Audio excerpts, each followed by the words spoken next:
네, 국정기획위원회가 활동을 마치고 새 정부의 국정운영 5개년 계획을 발표했습니다. 네, 경제 측면에서 관심을 가질 내용이 많은데요. 스타트경제, 오늘은 이정환 한양대 경제금융학과 교수와 함께하겠습니다. 어서 오십시오. 어서 오십시오.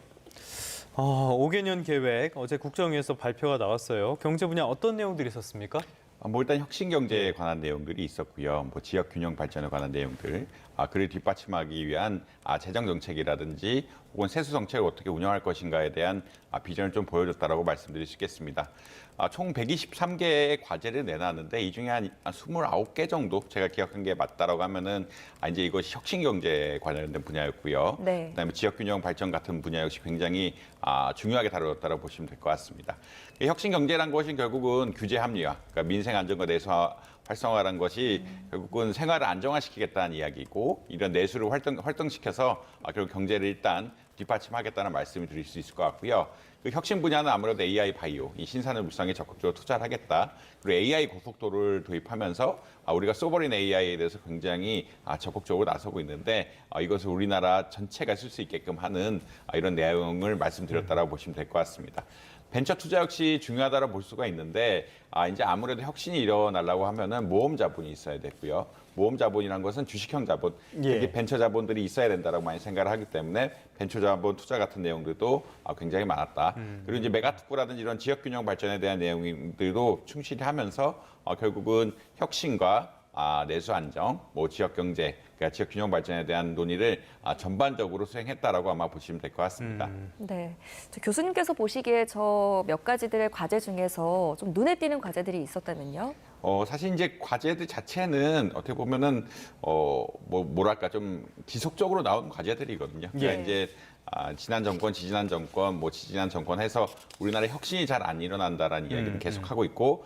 다만 이제 AI 분야가 이제 현 이재명 정부에서 가장 방점을 찍은 분야이기 때문에 AI 산업에 대한 육성 정책, AI 고속도로라는 특정한 정책을 좀 만들어 가지고 결국 AI 산업을 육성하겠다. 이거 벤처 투자 같은 것들, 또 국민성장 펀드 같은 것들로 뒷받침하겠다라는 그런 이야기를 하고 있다라고 보시면 될 것 같습니다. 그다음에 이제 민생 안정은 늘 사실 내수 활성화 같은 분야는 늘 나온 내용들이라 보시면 될 것 같고 네. 그렇기 때문에 이제 사실 과제는 다 정해져 있고 사람들이 생각하는 방향들이 있는데 이재명 정부에서 강조하는 거는 아무래도 AI 분야가 아닌 것인가. AI 분야에 대해서 적극적으로 투자를 하고 바이오도 지금 아무래도 바이오가 또 AI와 결합할 수 있는 가능성이 굉장히 큰 분야이기 때문에 이쪽 산업에 대한 육성 정책을 강력하게 펴냈다라고 아마 보시면 될 것 같습니다. 전반적으로 봤을 때는 구체적인 내용이 좀 부족했고 구조 개혁 문제라든지 이런 부분들이 다뤄지지 않은 게 아쉽긴 했는데 이거는 일단 국정기획위 발표니까요. 앞으로 어떻게 진행되는지 지켜보도록 하겠고요. 어쨌건 제일 중요한 거는 돈 문제가 아닐까 싶어요. 일단은 이 국정기획위에서는 세입 확충, 지출 절감 이렇게 해서 5년 동안에 210조 원을 마련하겠다 밝히고 있는데 충분하거나 가능한 이야기입니까? 어떻게 보십니까? 사실 쉽지는 않다라고 보시면 될 것 같고요.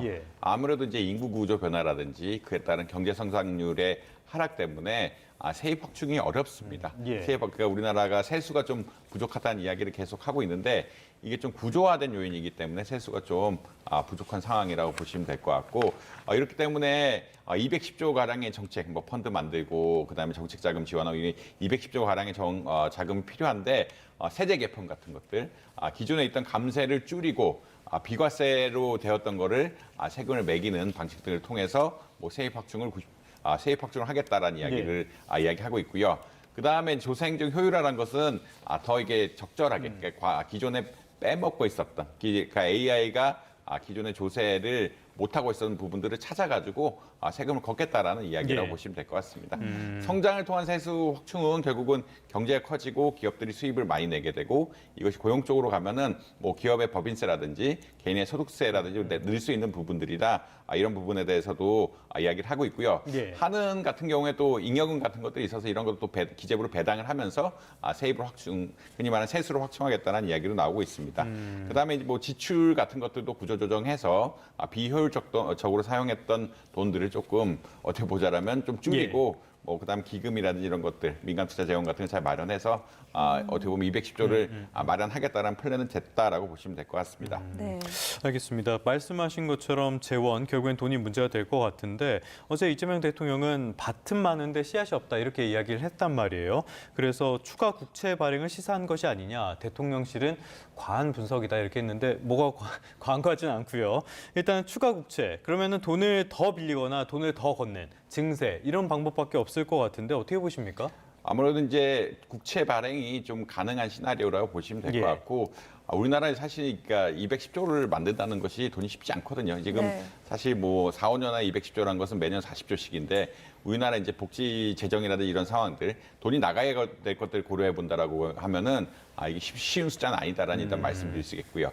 그렇다는 얘기는 씨앗이 부족하다는 얘기는 AI가 현 정부에서는 AI 성장이 잘 된다라고 그러면 이게 선순환 구조를 만들면서 경제 성장도 도모할 수 있는 이런 툴로 보고 있거든요. 그렇기 때문에 성장을 통한 세수 확충이라는 이야기가 나오고 있는데 이 AI 성장을 하려고 하면은 시드머니들이 많이 필요하고 시드머니들이라든지 이런 것들 정부가 적극적으로 제공을 하겠다라는 약간의 그런 메시지가 있는 것이 아니냐라는 그런 정도의 생각을 가지고 있습니다. 특히나 이제 민생 안정에 대한 이야기도 계속 나오고 있거든요. 결국은 국내 수요가 있어야 AI 산업도 발전하는 이런 양상들이기 때문에 국내 수요, 국내 소비를 늘리기 위해서도 재정을 쓰지 않을까라는 약간의 뉘앙스 정도는 있는 것 같다라고 개인적으로 생각하고 있습니다. 네. 또 눈에 띄는 것 중에 하나가 지금 이 코스피 5천이라는 구체적인 어떤 주가 지수를 목표로 제시했다는 점인데 그런데 최근에 나오는 뭐 세제 개편안이라든지 정책들이 이런 코스피 5천 시대를 지향하기에는 조금 역행하는 것이 아니냐 이런 지적들이 나오고 있거든요. 어떻게 보세요? 사실 이제 코스피 5천을 가기 위해서는 이제 3천을 빨리 넘고 4천도 빨리 넘고 이렇게 가야 되는데 뭐 지금 3,200대에서 좀 횡보하고 있습니다. 이 횡보가 시작된 것은 아무래도 양도세에 대한 이야기, 양도세를 어떻게 보면 양도세 범위를 확대하겠다, 양도세 과세를 더하겠다는 이야기가 나오면서 좀 어떻게 보자라면 이제 이 이재명 정부의 어떠한 뭐 흔히 말하는 주가 상승 의지가 진짜 있는 것이냐에 대해서 좀 사람들이 회의감을 가지기 시작했다라고 보시면 될 것 같고요. 그러니까 사람들이 생각하는 것은 주가를 올리기 위해서 모든 것을 다 해야 되는데 이 양도세 정책 같은 것들은 사실은 주식을 거래하는 사람들에 대해서 세금을 늘리는 정책들이고 주식을 팔게끔 할 수도 있는 정책이기 때문에 특히나 이제 12월 전에 양도세 회피하기 위해서 주식을 투매할 수도 있는 이런 정책이기 때문에 굉장히 좀 어떻게 우려가 심하다라고 보시면 될 것 같습니다. 결국은 뭔가 기조를 가지고 있으면 모든 정책들이 일관되게 가야 되는데 양도세라는 세제 측면에서는 지금 세금이 좀 부족하기 때문에 어떻게 보면 과세 차원에서 혹은 과세 형평성이나 공평성이라고 이야기하는데 좀 많이 번 사람들에게 세금을 걷게 하는 쪽으로 가고 있는데 이것 자체는 사실은 어떻게 보자라면 뭐 주식 시장에는 부정적인 영향을 줄 수밖에 없는 주식의 수익률을 떨어뜨리는 이런 요인이기 때문에 주식 시장의 부정적인 요인이라고 생각할 수밖에 없고 그렇다는 얘기는 이제 사실 5천에 대해서 강력한 드라이브를 걸고 있지만 세금 확보 이런 다른 요인들에 따라서 실제로 할 것인가에 대한 좀 불안감들이 있다라고 보시면 될 것 같습니다. 투자자 반발이 있다고 우왕좌왕하는 모습을 계속 보여준다면은 시장의 불확실성은 해소될 리가 없겠죠. 이럴 때야말로 소득이 있는 곳에 세금이 있다는 원칙대로 이런 것들을 설득하는 작업이 필요하지 않을까 싶습니다. 원칙대로가 중요할 것 같아요. 다음 주제 한번 살펴보도록 할까요? 기업 회생 절차를 신청한 홈플러스. 점포를 순차 폐점한다고 해요. 또 이런 소식이 전해졌는데 어떤 내용입니까? 아무래도 이 홈플러스가 이번 3월에 기업 구조조정, 흔히 말하는 워크아웃에 들어간 거죠. 그러니까 그 어떤 이야기냐면 기업의 부채 조정을 해야 된다는데 부채 조정한다는 것은 빚을 좀 탕감해. 지금 빚을 가진 사람들이 빚을 좀 탕감해줘야 된다는 이야기고요. 근데 이러한 기업 구조조정 과정이 가게 되면은 어떻게 보자라면 이 탕감을 할 때 그냥 탕감해주지는 않습니다. 흔히 말하는 부채를 가진 사람들이 자구 노력을 해라라고 이야기하고 있거든요. 자구 노력을 해야 우리가 빚을 깎아주면서 어떻게 보면은 미래에 기업을 살릴 수 있는 이런 상황을 만들겠다라는 그런 의지라고 보시면 될 것 같고요. 근데 이제 지금 나오는 가장 큰 대안이 임대료를 그러니까 이제 홈플러스가 결국 부도 상태에 들어갔으니까 임대료를 좀 깎아달라라는 그런 메시지를 보냈다라고 했는데 이제 임대료를 깎아주지 않는 업장이죠. 그러니까 점포에 대해서는 15개 가량은 이제 사실 협상이 안 되기 때문에 더 이상 운영할 수가 없고 그렇다면 이것을 축소해야 되는 것이 아니냐라는 이야기가 나오고 있다라고 아마 보시면 될 것 같습니다. 결국은 이게 비용 절감이라고 보시면 될 것 같고 이 비용 절감에 있어서 협의가 잘 되면은 계속 운영을 할 텐데 지금 뭐 듣기로는 뭐 30%에서 50% 정도 임대료를 깎아달라고 이야기를 하고 있는데 이런 거 진행이 안 된다고 하면은 아무래도 이제 홈플러스 입장에서는 점포를 폐쇄하는 수순으로 가고 있다라고 보시면 될 것 같습니다. 네, 자, 홈플러스가 이렇게 점포 졸라매기를 하면서 긴급 경영 체계에 나서게 된 이유가 있잖아요. 배경이 있잖아요. 그 타임라인을 좀 짚어주신다면요. 아무래도 이제 홈플러스가 MBK에 인수되면서 왜냐면 빚을 굉장히 많이 가지고 인수됐다고 이야기하고 있거든요. 그러니까 MBK가 자기 자본 투자는 적게 하고 홈플러스가 가진 자산을 바탕으로 해서 빚을 굉장히 많이 냈습니다. 빚을 굉장히 많이 낸다는 상황은 어떤 거냐면 홈플러스가 경영이 잘 되면은 수익을 흔히 MBK가 굉장히 많이 챙겨갈 수가 있는데 경영이 잘 안 되면은 이제 빚을 갚느라 허덕이면서 투자도 못하고 이런 상황들이 발생할 수 있는 이런 시스템이라고 보시면 될 것 같고요.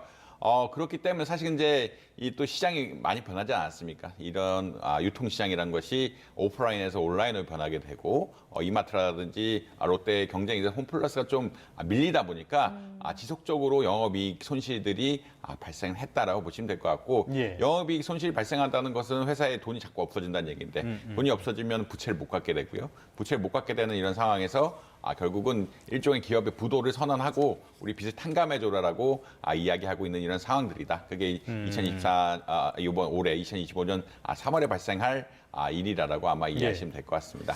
조금 전에 MBK 파트너스 인수를 말씀해 주셨는데 마이클 병주 김병주 회장의 이름을 딴 사모펀드죠. 이 MBK 파트너스에 대한 비판이 굉장히 큽니다.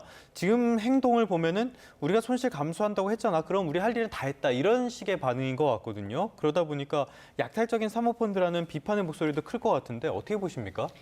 이게 금융시장에 사실은 모범적인 기준이라는 게 있죠. 뭐든지 어떻게 보자라면은 우리가 사모펀드라면 어떻게 역할을 해야 된다라는 그런 생각이 있습니다. 사모펀드라는 것이 펀드이기 때문에 투자자들에게 수익을 줘야 되는 것은 당연히 맞는데 자본시장에서 순기능을 하려고 하면은 그에 걸맞는 책임과 역할을 해야 되거든요.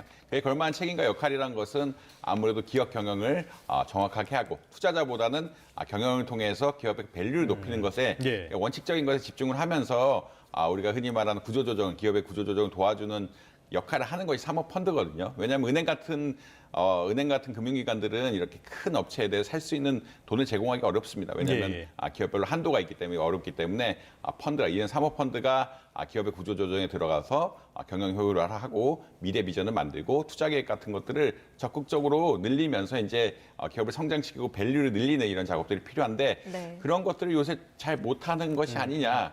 그러니까 지나치게 그 MBK 투자한 사람들을 위해서만 일하는 것이 아니냐라는 그런 어떠한 인식들이 조금 형성되고 있는 건 사실이다라고 아마 보시면 될 것 같습니다. 문제는 그러니까 이제 틀린 말은 아닌데 원래 자본시장이란 것이 자본시장에서 요구하는 사모펀드에 요구하는 기능들이 분명히 있는데 그런 기능이라든지 기대감은 저버리고 투자자에 대해서 법적인 책임만 지면 된다라는 이야기를 하고 있기 때문에 좀 논란이 되고 있다라고 아마 이해하시면 될 것 같습니다. 네, 지금 마땅한 인수자도 나타나지 않는 상황이기 때문에 추가 폐점까지 시사되고 있는 상황인데 이렇게 되면 유통업계가 좀 얼어붙지 않을까 이런 걱정도 나오거든요.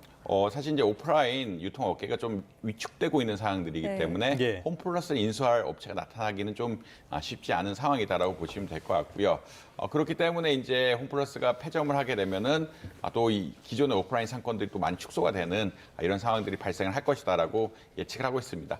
그렇다고 해서 이제 이마트라든지 롯데라든지 이런 데서 적극적으로 영업을 할 것이냐 또 그러지는 않을 거라 생각을 하고 있거든요. 왜냐하면 이제 아까 말씀드린 것처럼 오프라인 시장에서 온라인 시장으로 어떻게 보면 마켓 전환, 유통 산업의 큰 전환이 계속적으로 일어나고 있기 때문에 공격적인 투자를 통해서 부동산을 매입하거나 부동산 매입을 통해서 아까 말씀드린 새로운 점포를 낸다는 것이 사실 쉽지는 않다라고 아마 이해하시면 될 것 같고 요새는 굉장히 컴플렉스 같은 것들 지어서 사람을 모으고 그 안에 어떤 이런 마트 시설들을 놓는 이런 전략들을 많이 피고 있는데 그런 것이 좀 한정적으로밖에 갈 수가 없다. 예전처럼 모든 그러니까 점포를 널리 만들면서 하는 것들은 오프라인 시장에 좀 적용하기 어렵고 그렇기 때문에 좀 위축될 가능성은 분명히 있다라고 말씀드릴 수 있겠습니다. MBK 파트너스, 본인들은 돈을 많이 벌었지만은 망가뜨린 회사가 홈플러스뿐만이 아니죠. 과연 이런 자본이 우리 사회에 필요한지 다시 한번 되돌아보는 시간이 되지 않았나 싶습니다. 지금까지 이정환 한양대학교 경제금융대학 교수와 함께했습니다. 오늘 말씀 고맙습니다.